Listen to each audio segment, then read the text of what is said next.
Hello guys, welcome to my YouTube channel. और आज से हम शुरू करने वाले हैं पॉलिटी माइंड मैप्स के थ्रू। ओके, तो पॉलिटी का सबसे पहला topic making of constitution. Okay, चलिए देखते हैं। ठीक है, हमारा जो हम इंडिया का जो कॉन्स्टिट्यूशन है वो पार्टली रिजिड और पार्टली फ्लेक्सिबल है। ठीक है, पहला पॉइंट। ठीक है, जो ट्रेडिशन ऑफ कॉन्स्टिट्यूशन बिगन, संविधान बनाने की शुरुआत कहाँ से हुई? यूएसए से हुई। कब से? 1787 से। और यूएसए की इंडिपेंडेंस कब हुई थी? तो वो हुई 4 जुलाई 1776 को। ओके ओके, तो कॉन्स्टिट्यूंट असेंबली के बारे में बात करते हैं। 1928 में the early draft of the Indian constitution, जिसे नेहरू रिपोर्ट कहते हैं, was submitted by all the parties at Lucknow, chaired by Motilal Nehru. यानी कि कॉन्स्टिट्यूंट असेंबली या फिर खुद का संविधान बनाने के लिए सबसे पहली मांग 1928 में रखी गई। In 1934 M N Roy first propose the idea of constituent assembly for India. 1935 the Indian National Congress officially demanded a constitutional assembly. 1936 by Jawaharlal Nehru in Lucknow session. यानी कि इन सभी ईयर्स में कॉन्स्टिट्यूंट असेंबली या फिर कॉन्स्टिट्यूशन बनाने के लिए डिमांड रखी गई ब्रिटिशर्स के सामने। ओके, अब अब हमने डिमांड रखी थी तो ऑफ़र्स भी आए ब्रिटेन से। और उन्होंने ऑफ़र्स क्यों दिए? क्योंकि उस समय ऑनगोइंग वर्ल्ड वॉर 2 चल रही थी 1939 से 1945 तक। तो इंडियंस का सपोर्ट लेने के लिए ब्रिटिशर्स ने कुछ ऑफ़र दिए। सबसे पहला ऑफ़र दिया था अगस्त ऑफ़र, ये 1940 में दिया गया और लिंगलिथगो द्वारा दिया गया। सेकंड, क्रिप्स प्रपोजल 1942 में दिया गया। थर्ड, वेवेल प्लान 1945 में दिया गया, बट ये सब फेल रहे। उसके बाद आता है कैबिनेट मिशन प्लान 1946 का। 3 British cabinet members, Pethick Lawrence, Stafford Cripps and A V Alexander. ठीक है, और इसमें जो पैथिक लॉरेंस थे वो चेयरमैन थे कैबिनेट मिशन प्लान के। और कैबिनेट मिशन प्लान को बोथ इंडियन नेशनल कांग्रेस और मुस्लिम लीग द्वारा एक्सेप्ट कर लिया गया। और जो पहले के प्लान्स थे उनका रिजेक्ट होने का क्या कारण था? तो कारण ये था कि कांग्रेस डिमांड कर रही थी पूर्ण स्वराज, बट ब्रिटिशर्स ऑफर कर रहे थे dominion status. Okay okay, Congress पूर्ण स्वराज डिमांड कर रही थी लेकिन ब्रिटिशर्स डोमिनियन स्टेटस दे रहे थे। डोमिनियन स्टेटस मतलब कि आप इंडिया का कानून बना सकते हैं इंडिया के अंदर के लिए, लेकिन बाहर के लिए जो राज रहेगा वो ब्रिटिशर्स का ही रहेगा। ओके, अब हम देखते हैं कैबिनेट मिशन प्लान के बारे में। कैबिनेट मिशन प्लान जब आया तो provisions of cabinet mission plan में टोटल सीट्स कितनी थी? 389 थी, जिसे 2 भागों में बांटा गया, एक इलेक्टेड मेंबर्स और एक नॉमिनेटेड मेंबर्स। इलेक्टेड मेंबर्स हमारे कितने थे? 296 थे, जिसमें से 292 मेंबर्स आ रहे थे गवर्नर प्रोविंस से। और हम भारत के गवर्नर प्रोविंस कितने थे? टोटल 11 थे। और 4 मेंबर्स आ रहे थे चीफ कमिश्नर्स प्रोविंस से, जो टोटल कितने थे? 4 थे। ओके, नॉमिनेटेड मेंबर्स की बात करें तो वो 93 थे, रिप्रेजेंटेड प्रिंसली स्टेट्स। यानी कि जो देसी रियासतें थी उनके जो राज रजवाड़े थे, वो जो भी पढ़ा लिखा व्यक्ति था उसे नॉमिनेट करके भेज दिया गया। They did not conduct elections, rulers nominated members. और अगर हम सीट एलोकेशन की बात देखें तो seat allotted to each British province were to be divided among 3 principal communities, Muslim, Sikh and General. Okay. Next point. 1 seat was allotted per 1 million population. Okay. Next point. It was partly elected and partly nominated. यानी कि जो 389 seats का बंटवारा हुआ ये कुछ partly elected and कुछ partly nominated तरीके से हुआ। Next point, method of election क्या था जी? इनडायरेक्ट इलेक्शन था। वो किस प्रकार का election? Proportional representation plus single transferable vote. Okay. Next point, जो इलेक्शंस हेल्ड हुए वो जुलाई अगस्त 1946 में हुए। और अब इन इलेक्शंस का रिजल्ट क्या आया? जो मेजोरिटी मिली वो इंडियन नेशनल कांग्रेस को मिली 208 सीटों के साथ, मुस्लिम लीग को मिली 73 सीट्स, और इंडिपेंडेंट यानी कि जो किसी पार्टी से लिंक नहीं थे और वो लोग इलेक्शन में खड़े हुए थे, उन्हें मिली 15 seats. After boycott of Muslim league, जब मुस्लिम लीग ने कैबिनेट मिशन प्लान का बॉयकॉट करा तो जो रिमेनिंग सीट्स बची थी 389 में से वो 299 बची थी। कब? After partition. Okay okay.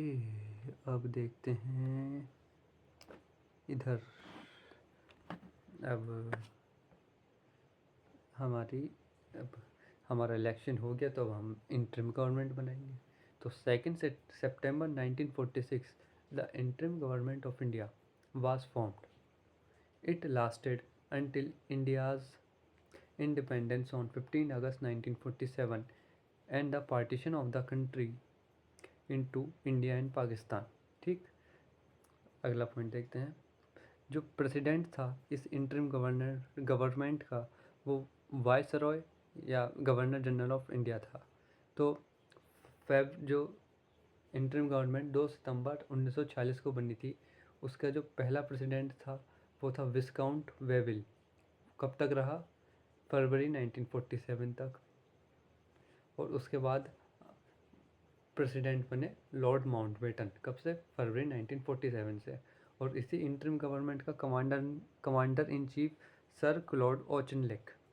Vice president in charge of external affairs and Commonwealth relation किसके पास गया? पंडित जवाहरलाल नेहरू के पास। Home affair, information and broadcasting Sardar Vallabh Bhai Patel के पास। Agriculture and food Rajendra Prasad के पास। कॉमर्स आई चुंद्रीगर के पास। डिफेंस बलदेव सिंह के पास। फाइनेंस लियाकत अली खान के पास। हेल्थ गजनफर अली खान के पास। लेबर जगजीवन राम के पास। लॉ जोगेंद्र नाथ मंडल के पास। Education and arts C Rajagopalachari के पास। Railway and communication post and air Abdur Rab Nishtar के पास। Industries and supplies John Matthai के पास। तो ये सब हमारे बड़े बड़े लोग थे जो इंटरिम गवर्नमेंट में थे। ठीक, और इंटरिम गवर्नमेंट के बाद हम चलते हैं सीधे 5th पॉइंट पे। हमारी अब सरकार बन चुकी है तो कुछ मीटिंग्स होंगी। तो सबसे पहले मीटिंग होती है 9 दिसंबर 1946 को। 211 मेंबर्स प्रेजेंट होते हैं और इसमें टेम्परेरी चेयरमैन बनाया जाता है डॉक्टर सचिदानंद सिन्हा को। सेकंड मीटिंग हमारी 11 दिसंबर 1946 को होती है। परमानेंट चेयरमैन बनाया जाता है डॉक्टर राजेंद्र प्रसाद को। बट जब ये हमारी कॉन्स्टिट्यूंट असेंबली कानून बनाने बैठती थी तब प्रेसिडेंट होते थे जीबी मावलंकर। और इसी कॉन्स्टिट्यूंट असेंबली के वाइस चेयरमैन बनाया गया एच सी मुखर्जी को। ठीक। थर्ड मीटिंग 13 दिसंबर 1946 को हुई, जिसमें ऑब्जेक्टिव रेजोल्यूशन प्रेजेंट किया गया जवाहरलाल नेहरू द्वारा कॉन्स्टिट्यूंट असेंबली के सामने। और 22 जनवरी 1947 ऑब्जेक्टिव रेजोल्यूशन को एक्सेप्ट कर लिया गया कॉन्स्टिट्यूंट असेंबली द्वारा। ये मीटिंग्स थी कॉन्स्टिट्यूंट असेंबली की। ओके। अब कुछ मेजर एंड माइनर कम्युनिटीज़ बनती हैं कॉन्स्टिट्यूंट असेंबली में, और इनका काम क्या होगा? मेजर और माइनर कम्युनिटीज़ का इनका काम होगा संविधान बनाने का। ठीक है, तो हम इसमें देखेंगे 8 मेजर कम्युनिटी बनती हैं और 13 माइनर कम्युनिटी बनती हैं। तो इसमें क्वेश्चन कैसे आता है? वो कमेटी का नाम देगा और आपसे पूछेगा कि हेड कौन था। ठीक है, जो 8 मेजर हैं वो तो आपको सारी याद करनी है, लेकिन माइनर वाली सिर्फ कुछ याद करनी है, सारी याद नहीं करनी, मैं आपको बता दूंगा। ठीक है, सबसे पहले मेजर कमेटी के बारे में देखते हैं। इसमें आती है सबसे पहली यूनियन पावर कमेटी, इसके head Jawaharlal Nehru. Second union constitution committee, इसके हेड जवाहरलाल नेहरू। और स्टेट कमेटी, इसके हेड भी जवाहरलाल नेहरू। यानी कि union power committee, union constitution committee, state committee, तीनों के head Jawaharlal Nehru. Provincial constitutional committee, इसके हेड सरदार वल्लभ भाई पटेल। और advisory committee on fundamental right, minority and tribal and excluded areas, इसके हेड भी सरदार वल्लभ भाई पटेल। ठीक है। ड्राफ्टिंग कमेटी, भाई ये तो सबको पता है, इसके हेड कौन है, doctor B R Ambedkar. Next rules of procedure committee, rules of procedure committee, इसके हेड राजेंद्र प्रसाद। और स्टीयरिंग कमेटी के हेड भी राजेंद्र प्रसाद है। ठीक है, एक बार मैं सारी बताता हूँ जल्दी जल्दी। Union power committee, union constitution committee, state committee, सबके head Jawaharlal Nehru. Provincial constitution committee, advisory committee on fundamental right, minorities and tribal and excluded areas के head Sardar Vallabh Bhai Patel. Drafting committee के B R Ambedkar. Procedure committee और स्टीयरिंग कमेटी के राजेंद्र प्रसाद। अब जो drafting committee थी हमारी बहुत इंपॉर्टेंट थी। ओके, तो हम ड्राफ्टिंग कमेटी के बारे में देखते हैं। ड्राफ्टिंग कमेटी सेटअप हुई थी, यानी कि इसकी स्थापना हुई थी 29 अगस्त 1947 को। इसमें टोटल मेंबर थे 7 और इसके चेयरमैन थे डॉक्टर बी आर अम्बेडकर। इन्हें मॉडर्न मैन के नाम से भी जाना जाता है। ठीक है, हमें इसमें टोटल 7 मेंबर थे, जिसमें डॉक्टर बी आर अम्बेडकर भी इंक्लूडेड थे एज अ चेयरमैन। और हमें 6 मेंबर देखने हैं इसमें। पहले अल्लादी कृष्णास्वामी अय्यर, एन गोपालास्वामी अयंगर, मोहम्मद सब्दुल्ला, के एम मुंशी, बी एल मित्तर और डी पी खेतान। अब इसमें जो चीज़ हमें नोट करनी है वह यह है कि बी एल मित्तर को बाद में रिप्लेस कर दिया था एन माधव राव ने। और डी पी खेतान को बाद में रिप्लेस कर दिया था टी टी कृष्णमाचारी ने। ओके, अगर आपको इतनी बात क्लियर है तो हम देखते हैं माइनर कमेटीज़, जो कि 13 थी, लेकिन हम सारी याद नहीं करेंगे। जो इसमें जो कुछ इंपॉर्टेंट है वो देखते हैं। फाइनेंस एंड स्टाफ कमेटी, इसके head Rajendra Prasad. Ad hoc committee on national flag, इसके हेड भी Rajendra Prasad. House committee B Pattabhi Sitaramayya. Order of business committee, इसके head K M Munshi. Committee on the function of the Constituent Assembly, इसके head G B Mavalankar. Linguistic provinces committee, इसके head S K Dhar. Ad hoc committee on the Supreme Court, इसके head S Varadachariar. और ad hoc committee citizenship के head भी S Varadachariar. Okay,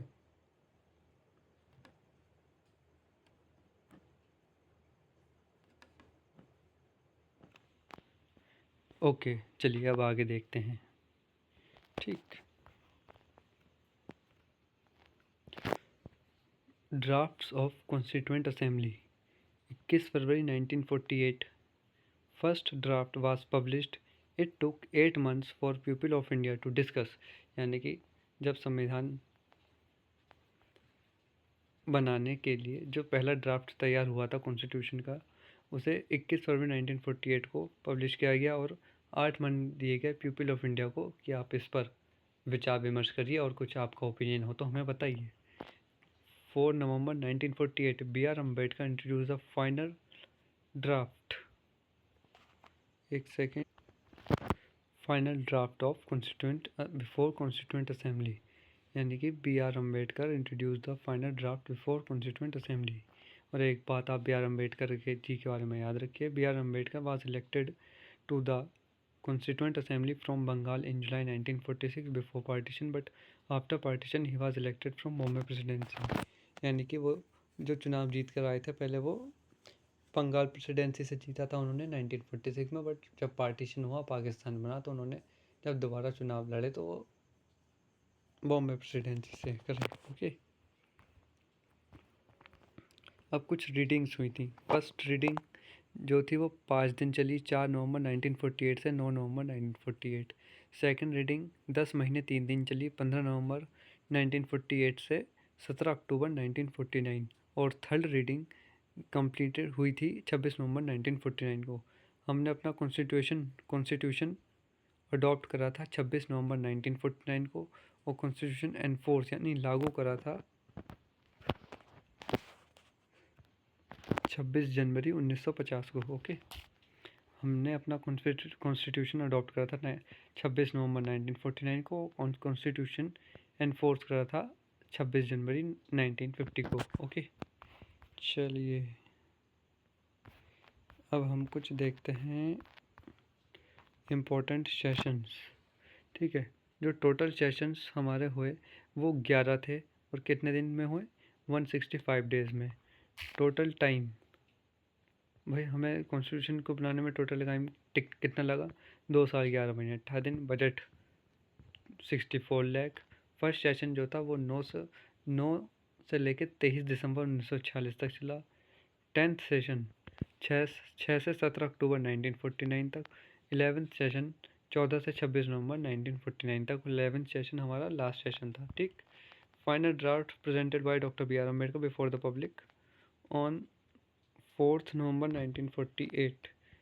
ठीक है, 26 नवंबर 1949 को constitution को अडॉप्ट कर लिया गया, और इस दिन को हम कॉन्स्टिट्यूशन डे बनाते हैं। और 26 नवंबर 1949 को कुछ प्रोविजंस भी लागू कर दिए गए, जैसे सिटीजनशिप आर्टिकल 5 से 9 में, इलेक्शन आर्टिकल 324 से 329 में, और प्रोविजनल पार्लियामेंट के बारे में। Okay, 26 January 1950 constitution was enforced on this day, and this day is celebrated as republic day of India. Okay, यानी कि हमने 26 जनवरी को कॉन्स्टिट्यूशन लागू कर दिया। The reason for choosing this date is because on the same day in 1930, Purna Swaraj Day was celebrated following the Lahore Session 1929। और जब हमारा ठीक है, और हमारा जब संविधान बना तो उसमें ओरिजिनली 395 आर्टिकल, 8 स्केड्यूल, 22 पार्ट और एक प्रेमबल था। ओके ओके, अब हम देखते हैं अगला। हम देखते हैं फंक्शंस ऑफ कॉन्स्टिट्यूएंट असेंबली। ठीक है, it acted as a law making body, और इसे लेजिस्लेट करने का काम था जीवी मावलंकर का, और यही फर्स्ट स्पीकर थे लोकसभा के। ठीक, it acted as constitution making body. इसका temporary president before election Sachchidananda Sinha, president after election Rajendra Prasad, vice president H.C. Mukherjee और V.T. कृष्णमाचारी। और ठीक है, it functioned as the first parliament of India. ठीक है, कौन? कॉन्स्टिट्यूएंट असेंबली या फिर इंटरिम गवर्नमेंट, नहीं कॉन्स्टिट्यूएंट असेंबली। ठीक, ओके ठीक है। It adopted national flag on 22 July 1947। It adopted national anthem Jana गण मन by Rabindranath Tagore and national song Vande Mataram by Bankim Chandra Chatterjee on 24 January 1950। ठीक, it ratified India's membership of the Commonwealth in मई 1949। कब हमने कॉमनवेल्थ की मेंबरशिप कब ली? मई 1949 में। Elected doctor Rajendra Prasad as the first president of India on 26 January 1950। Okay, some more important facts to know में देखते हैं। लीगल कॉन्स्टिट्यूशनल लीगल या फिर कॉन्स्टिट्यूशन एडवाइज़र कौन थे हमारे? BN राव थे। चीफ ड्राफ्ट्समैन SN मुखर्जी थे, और secretary of constituent assembly HB Iyengar थे। ठीक, और number of members who signed constitution तो वो 284 थे, जिसमें इंक्लूडिंग कितनी थी? 15 फीमेल। ठीक है, signed on the last sitting of the Constituent assembly कब? 24 जनवरी 1950। ठीक,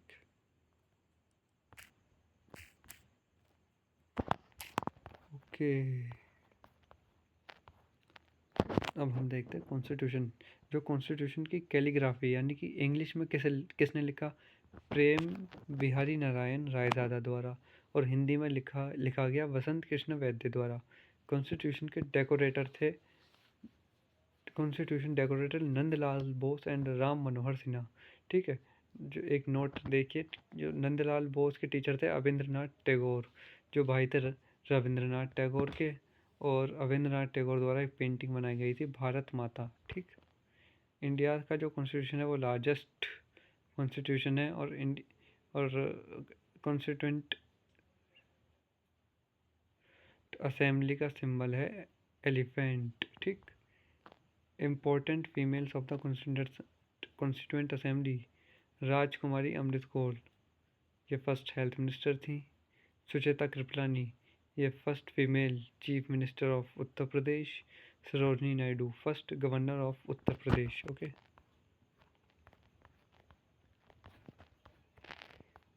अगला देखते हैं। वैसे हमारा लगभग पूरा टॉपिक कंप्लीट हो ही गया। बाकी देखते हैं, कुछ क्वेश्चन देखते हैं।